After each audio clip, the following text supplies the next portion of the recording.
ब्रह्म पुराण का। इस भाग में हम पलक्ष आदि 6 द्वीपों का वर्णन और भूमि का मान सुनेंगे। पिछले अध्याय में हमने जम्बू द्वीप और भारतवर्ष का भूगोलिक स्थिति को जाना एवं सभी लोकों में उसके महत्व को जाना। 18 पुराणों में से यह प्रथम महापुराण कहा गया है। नमस्कार, मैं आभा शर्मा जवास प्रभु की इच्छा से आपके सम्मुख ब्रह्म पुराण का संक्षिप्त रूप लेकर उपस्थित हुई हूँ। लोमहर्षण जी कहते हैं, जिस प्रकार जम्बू द्वीप खारे पानी के समुद्र से घिरा हुआ है, उसी प्रकार उस समुद्र को भी घेर कर पलक्ष द्वीप स्थित है। जम्बू द्वीप का विस्तार 1,00,000 योजन बताया गया है। पलक्ष द्वीप का विस्तार उससे दुगना है। पलक्ष द्वीप के स्वामी राजा मेदातिथि के 7 पुत्र हुए। उनमें ज्येष्ठ पुत्र का नाम शांतमय है। उससे छोटे क्रमशः शिशिर, सुखोदय, आनंद, शिव, क्षेमक तथा ध्रुव हैं। यह सभी पलक्ष द्वीप के राजा हुए। इन्हीं के नाम पर इस द्वीप के 7 वर्ष हैं। इनकी सीमा बताने वाले 7 ही वर्ष पर्वत हैं। उनके नाम बतलाता हूँ, सुनो। गोमेद, चंद्र, नारद, दुंदुभि, सोमक, सुमना और वैभ्राज, ये 7 वर्ष पर्वत हैं। इन रमणीय पर्वतों पर देवताओं और गंधर्वों सहित वहाँ की प्रजा निवास करती है। उन सब में पवित्र जनपद है। वीर पुरुष हैं, वहाँ किसी की मृत्यु नहीं होती। मानसिक चिंताएं तथा व्याधियां भी नहीं सताती। वहाँ हर समय सुख मिलता है। पलक्ष द्वीप के वर्षों में 7 ही ऐसी नदियां हैं जो समुद्र में जा मिलती हैं। अनुतप्ता, शिखा, विपाशा, त्रिदिवा, क्रमु, अमृता और सुकृता, ये 7 वहाँ की नदियां हैं। इस प्रकार पलक्ष द्वीप के प्रधान प्रधान पर्वतों और नदियों का वर्णन किया गया। छोटी छोटी नदियां और छोटे छोटे पहाड़ तो वहाँ हजारों हैं। इन वर्षों में युगों की व्यवस्था नहीं है। वहाँ सदा ही त्रेता युग के समान समय रहता है। पलक्ष द्वीप से लेकर शाक द्वीप तक के लोग 5,000 वर्षों तक निरोग जीवन व्यतीत करते हैं।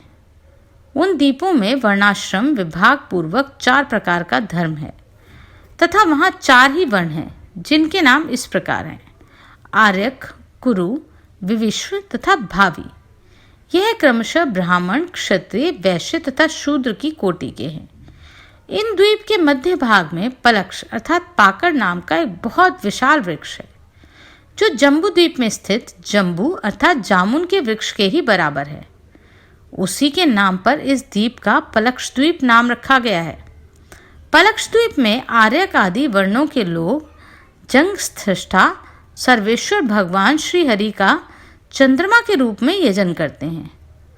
पलक्ष द्वीप अपने ही बराबर विस्तार वाले मंडलाकार इक्षुरस के समुद्र से घिरा हुआ है। अब शालमल द्वीप का वर्णन सुनो। शालमल द्वीप के स्वामी वीर वपुष्मान हैं। उनके 7 पुत्र हैं। उन्हीं के नाम पर वहाँ 7 वर्ष स्थित है, जिनके नाम इस प्रकार हैं: श्वेत, हरित, जीमुत, रोहित, वैद्युत, मानस और सुप्रभ। इक्षुरस का जो समुद्र बताया गया है, वह अपने दुगने विस्तार वाले शालमल द्वीप के द्वारा सब ओरों से घिरा हुआ है। वहाँ भी 7 ही वर्ष पर्वत हैं, जहाँ रत्नों की खानें हैं। नदियाँ भी 7 ही हैं। पहले पर्वतों के नाम सुनो: कुमुद, उन्नत, वलाहक, द्रोण, कंक, महिष और पर्वत श्रेष्ठ ककुद्वान। ये 7 पर्वत हैं।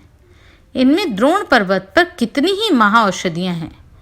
नदियों के नाम इस प्रकार हैं: क्षौणी, तोया, वितृष्णा, चंद्रा, शुक्रा, विमोचिनी तथा निवृत्ति। वहाँ श्वेत आदि 7 वर्ष हैं, जिनके चारों वर्णों के लोग निवास करते हैं। शालमल द्वीप में कपिल, अरुण, पीत तथा कृष्ण वर्ण के लोग निवास करते हैं, जो क्रमशः ब्राह्मण, क्षत्रिय, वैश्य और शूद्र माने जाते हैं। वे सब लोग यज्ञ परायण हो सबके आत्मा अविनाशी एवं यज्ञ में स्थित भगवान विष्णु की वायु रूप में आराधना करती है।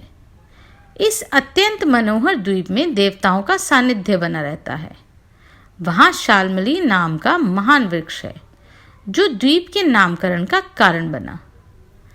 यह द्वीप अपने समान विस्तार वाले सुरा के समुद्र से घिरा हुआ है और वह सुरा का समुद्र शाल्मली द्वीप से दुगने विस्तार वाला है।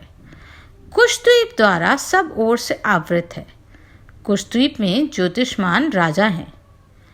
अब उनके पुत्रों के नाम बतलाता हूँ, सुनो। उद्भिद, वेणुमान, सुरथ, रंथन, धृति, प्रभाकर और कपिल। इन्हीं के नामों पर वहाँ के 7 वर्ष प्रसिद्ध हैं। वहाँ मनुष्य के साथ साथ दैत्य, दानव, देवता, गंधर्व, यक्ष और किन्नर आदि भी निवास करते हैं। वहाँ के मनुष्य भी 4 ही वर्ण के हैं जो अपने अपने कर्तव्यों का पालन करते हैं। उन वर्णों के नाम इस प्रकार हैं: दमी, शुष्मी, स्नेह और मंदेह।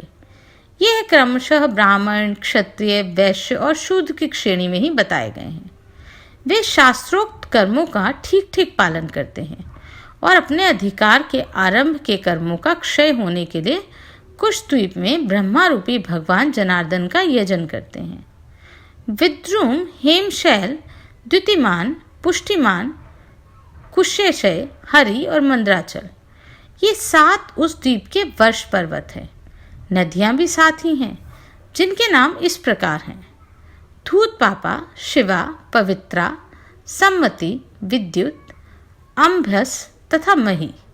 ये सब पापों का अपहरण करने वाली नदियां हैं।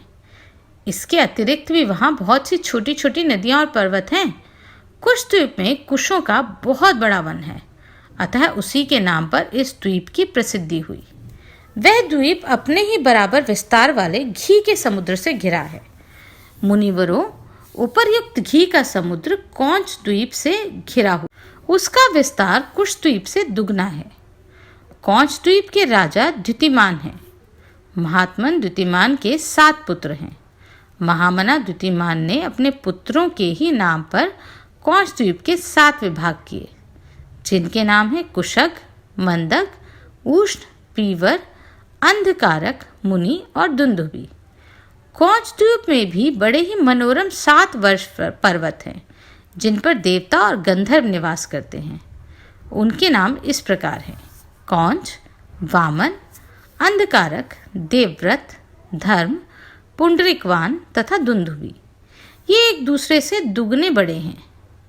जितने द्वीप हैं, द्वीपों में उतने ही पर्वत हैं तथा पर्वतों पर सीमित जितने वर्ष हैं। उन सभी रमणीय प्रदेशों में देवताओं सहित समस्त प्रजा बेखटक निवास करती है।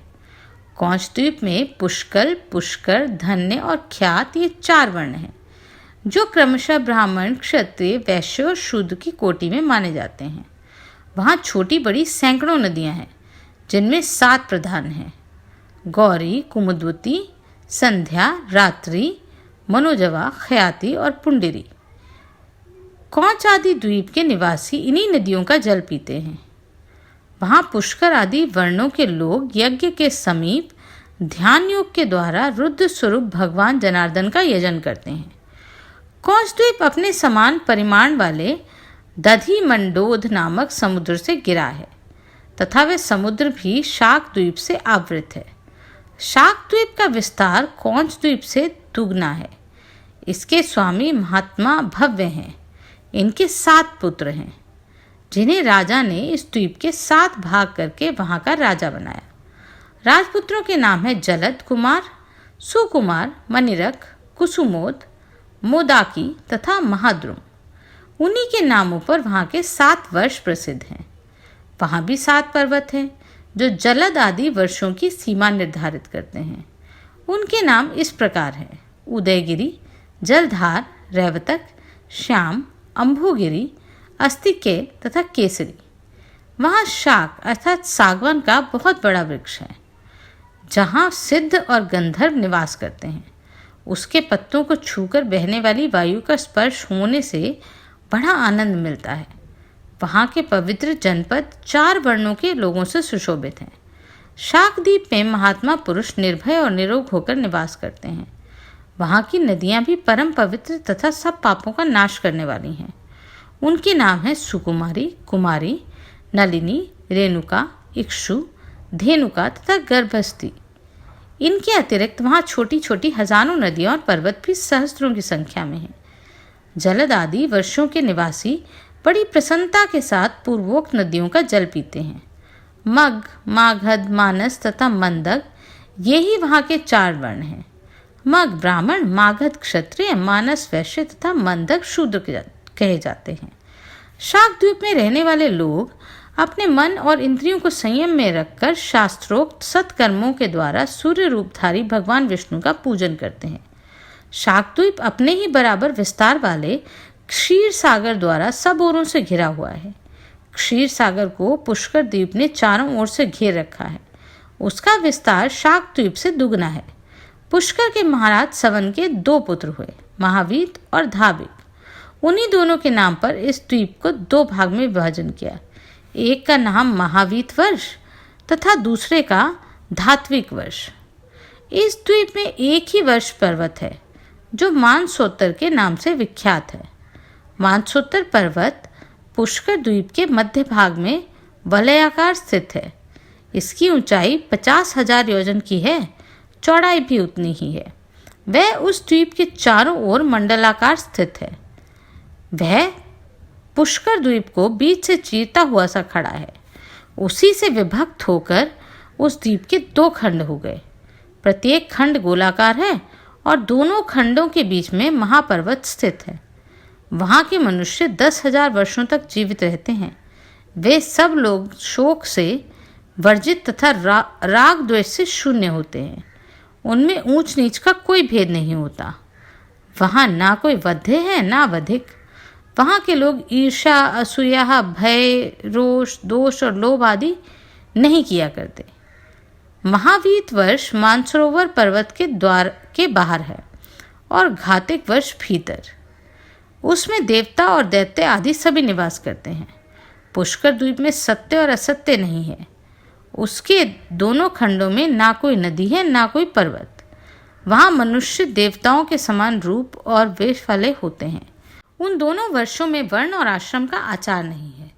वहाँ किसी के धर्म का अपहरण नहीं होता। पुष्कर द्वीप में एक बरगद का विशाल वृक्ष है जो ब्रह्मा जी का उत्तम स्थान माना जाता है। उसके नीचे देवता और असुरों से पूजित भगवान ब्रह्मा निवास करते हैं। पुष्कर द्वीप अपने समान विस्तार वाले मीठे जल के समुद्र से घिरा है। इस प्रकार 7 द्वीप 7 समुद्रों से आवृत हैं।